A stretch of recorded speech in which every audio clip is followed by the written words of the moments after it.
talk about literally anything in the process of healing and the process of the self-love journey. And we're definitely both on our own self-love exodus. And what's coming up today is about healing, the whole process, everything involved in that, what gets brought up, and just how would I say it, what becomes of life when healing is nonstop. And what's coming up for me when I hear that, for some people it could sound like, oh, it's nonstop. What do you mean? Why would I want to get on that train, And then on the other end, depending on your perspective, especially if you're someone who has been experiencing the benefits of healing, you're like, no, it's like a commitment. It's like a must. And that's probably because you can see that, yes, it is daunting. And then also in the healing world, you start to feel like you're getting better equipped with it because of the practice and because of the tools that you use that helps you release so freaking much. So me and Hallie, we had basically, I feel like we just had a 30-minute conversation with ourselves. And like we're grabbing what's really coming up. So Hallie, like what comes up for you when you're hearing about healing as nonstop? And like, yeah, just curious about your journey with healing, and just why would healing be nonstop for you? Well, the thing about healing is that it unlocks our potential. Mm-hmm. So when I think about what we're healing from any types of delusions or conditions or beliefs that separate us from ourselves, from our true authentic nature. For sure. From the truth of who we are. And so as we heal every single day, and the thing about like being a human and being on earth and being in a society is that we are just like constantly being conditioned. And the stuff that we're undoing from our childhood wounding, that stuff just takes so long because we have to continue. It works in a spiral. We talked about this in one of our talks. Mm-hmm. That healing happens in a spiral. So you address a layer of it, and then you go about your merry way, and then like here you are again working with that same theme, but you're in a deeper layer and you're like a bit more equipped for it. And then you're like, okay, learned my lesson, cool, like moving on, doing my thing, and then, ooh, here I am again. And so, one of my things that came up recently is just like my like really deep fear around disappointing people. Mm-hmm. Because sometimes I make decisions too fast. Right? We all. Or I'll make decisions based on like really wanting to make someone else happy, really wanting to please someone. And then once, and that in the moment feels like the most important thing. But then once I've sat with the decision and actually thought about it, I'm like, wait a minute, that actually isn't going to work well for me. Like, I don't really totally want to do that. My body isn't totally up for that, whatever it is. And then it's like having to address those people and say like, I made a mistake by committing to this thing. Mm. So I had to do that twice in one day last week with like people that I really love and respect. It was a big one. Hi, Los Angeles. Hi, Pablo. Hi. What's up? So yeah, how was that like? So prior, oh my God, I lost sleep. I was in complete agony. I was just like, having to process with like several different people. All of my people being like, you got to do what's right for you. You got to do what's right for you, cheering you on. But the wound of like, if I don't do what this person wants me to do, then they won't love me, right? Yeah. The fear of not being loved, the fear of disappointing, of hurting someone, of like being cast out of their heart is so strong in me that, it was like enough for me to lose sleep. But because I've been doing the healing spiral and I've learned this, I've been on this lesson, many, many, many, many rounds of this lesson, I've learned that to approach a conversation like this with complete authenticity, just laying it out there, speaking the truth, not coming up with any excuses. My mind was first like, okay, what can I say to get me out of this? Like, that is regret. Like, I can my way out of this commitment. And then the more that I thought about that, the more that I realized like that wasn't gonna work. I mean, it might have worked, but it wasn't really gonna work because it wasn't the truth. Right. And you're so I really realized, dabbling around the truth, actually. So I had to tell the truth, you know, and I did with both people that morning. And, you know, it was all very well received, very compassionately received. And what was so important about that and about speaking my truth is that I got to be seen because I was being honest with my limitations. Wow. And so, you know, it was like a bonding moment, honestly. It was like a connection moment. You know, my biggest fear became a moment of connection. Wow. And like, I don't know if they even knew that about you. Maybe they got some insight, a deeper insight about you in the inside. They had no idea. They were like, wow, I didn't even know. I'm like, yeah. So now right? So it's an opportunity for definitely connection and like understanding also, and like just a moment of truth too, because you were looking at yourself, thinking about all these ways that you can communicate, and you're like, oh wait, that's not authentic though. That's not really the truth though. I'm kind of like diddly daddling and kind of, I don't know. Our soul will tell us, and it'll give us like these little feelings of, is that really you though? Are you? Is that a truth? Is that really the truth? And you know, our souls, there's certain, I think, compasses that we're, how would I say it? Our soul has a compass, or our soul lives by values and morals and stuff like that. So I feel like you were really tuning into that. So that's why you went the decision of speaking your truth. Well, and the reason why I didn't want to speak my truth was because I was in shame, you know? There was some shame there around like why I didn't feel that I could be totally upfront. I eventually circled around to choosing that, to just like exposing the shame. And I think in the conversation was like, I feel ashamed that this isn't something that I can do. So I think that that's a big piece, you know, when we have to disappoint someone, when we have to change our minds, you know, we kind of have to address the shame of it, like with ourselves, and then, you know, have the courage to do it with someone else. And like, people really understand shame. We're all suffering from shame.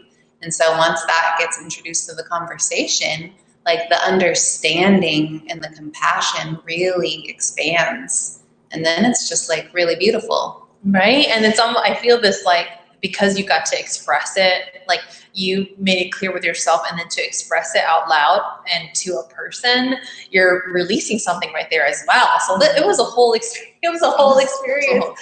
She messaged me, she's like, hey, I'm about to do it. I'm about to do it. Right. It's almost like, yeah, so much courage, so much processing with that, and like, okay, here we go, and then there's the action. There's the here we go, to continuing on with my truth, to not let this hover over me or hold me down, feeding me lies or these beliefs of like, I don't know, what was it like with your shame, like your limitations or something? You said like it was poking at that. Yeah, completely. Yeah. Well, and then that's the other thing. The longer that you're holding it inside, the more the mind exacerbates the problem of it and creates all of the crazy stories. So my mind was doing that for about 24 hours. And then when I woke up that morning at 7 o'clock, I was like, request stations, because the pressure in my mind, the falseness that my mind was creating was way more painful than actually just like facing it. Right? It's like, it's almost like once you figure out what you need to do, it's almost like looking forward to the release that will happen. Yeah. You know, because then you can continue to like move on from that, or grow, continue your growth journey from that experience. So cheers to you. That was a highlight last week. Yeah. How have you been healing nonstop? Oh, well, speaking of shame, see, the thing with healing, right? People always talk about these layers, and I absolutely see that for myself too. You know, like there's like addressing the obvious, right? Something that you feel like you can handle with the tools that have been presented to you, right? So like early in my journey, it was a lot of journaling and meditating, and eventually like expressing it outwards in like a video form, like showing up and like talking. And yeah, that healing spiral that you talk about, it will go to the shame. And for myself, shame is where I feel the heaviest amount of pains, because I am thinking about decisions that I made in the past, how I treated people, that is completely disconnected for who I really am in the inside. Like today, you see me like I'm a safe person. I'm a compassionate person. I am someone who is all about the self-love journey, because I can see that it can bring so much love and peace and clearing and healing, which is so fulfilling, so freaking fulfilling. And you have more proud moments than guilty moments. And so shame brings up all the guilty moments, all the pains basically that has not been processed. Yeah. So for me, a big shame that continues to come up is how I treated my brother, my baby brother. That's 10 years younger than me. Someone who I was all about growing up. I mean, when I found out, because like there's 3 girls in the family, and we're all very close in age. So we thought, okay, this is it, like sisters. And then you hear my mom having a brother, like, oh, a new family member. So like, I just went from being so about him, carrying him in my arms all the time, wanting to just be there for him and loving on him. He was just so precious. He was like the highlight of my life, really, when I think about it. I remember in school, I would just think about, I can't wait to go home so I can see him, you know, this baby brother. And just going from that to, just like dismissing him and rejecting him, telling him to go away. And what triggered all this was staring at photos. There are photos, you know, back in the day, we print photos. We don't look at them on our phones.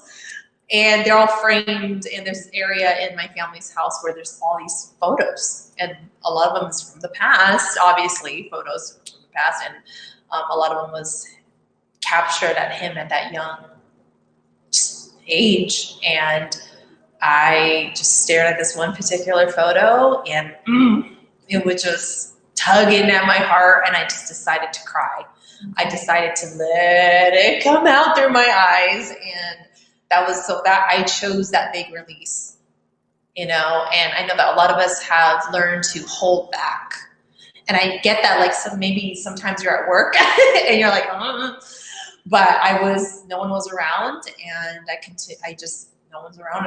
I mean, there was people still sleeping or whatever, and I just like let it out. And I continued to go upstairs, and I just let it out. And I was actually, what was it? I was getting ready for client calls, but you know, I have some time. Just continue to let it out. So like the healing journey for me is nonstop, because I know that if I continue to hold this shame, it is going to hold me down. It's going to prevent me from showing up feeling free and in my power, in my shine, like my gifts, my, you know, like, because it is a purpose part of my life too. Like most of us feel that, you know. Healing unlocks our potential. Like what you said in the beginning. And because I know what my potential is, I know what my gift is, I know that for me to fully like live in that, which is another part of feeling so fulfilled in this life, right?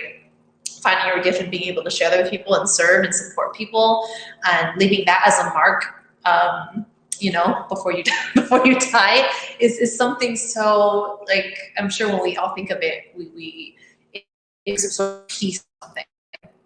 Yeah, it's like, wow, I've done my part in society. I felt like I was able to contribute something really good and golden and so needed.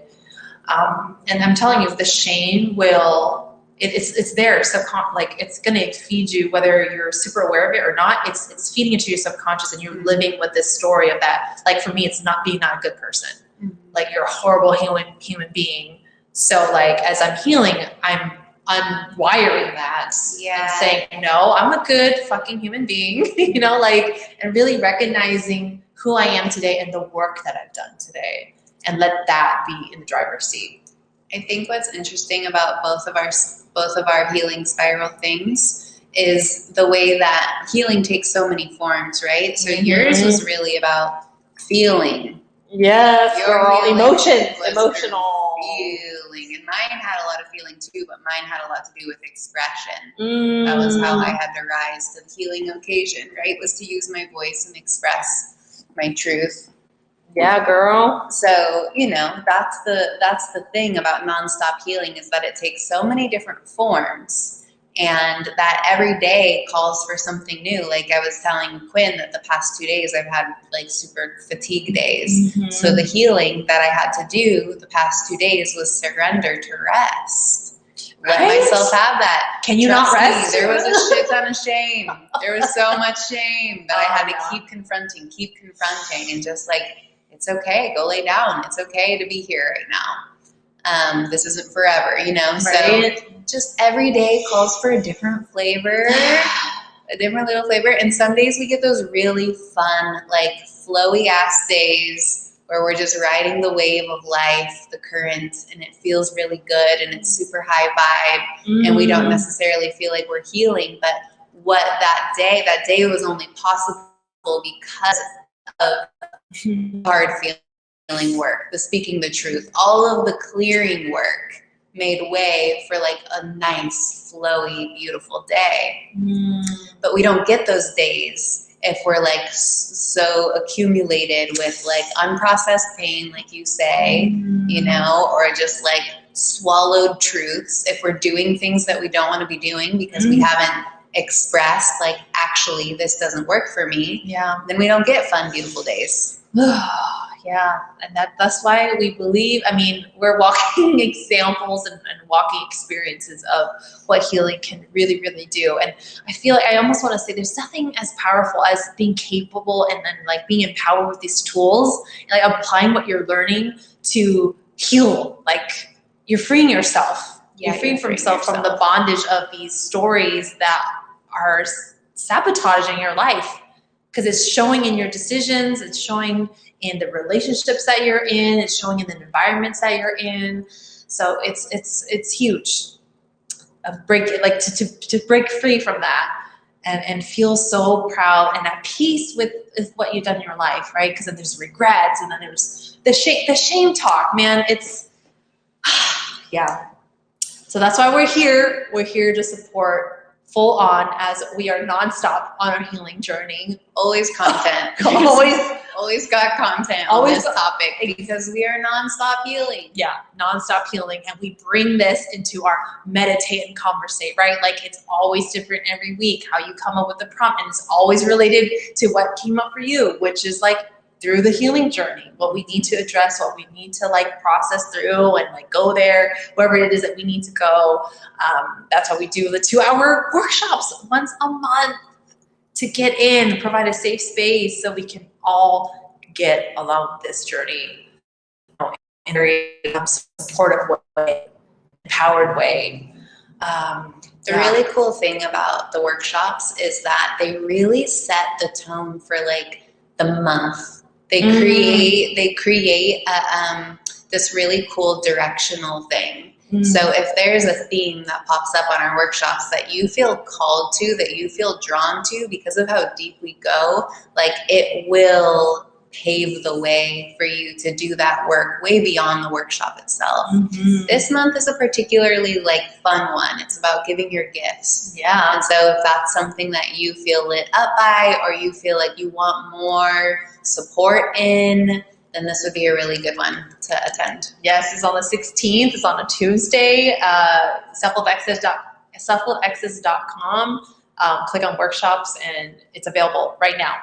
So with that said, thank you for joining. We always have a great, fulfilling time sharing these conversations with you. So cheers to the journey, and hopefully we'll see you in meditation or one of our workshops. Yay. See you.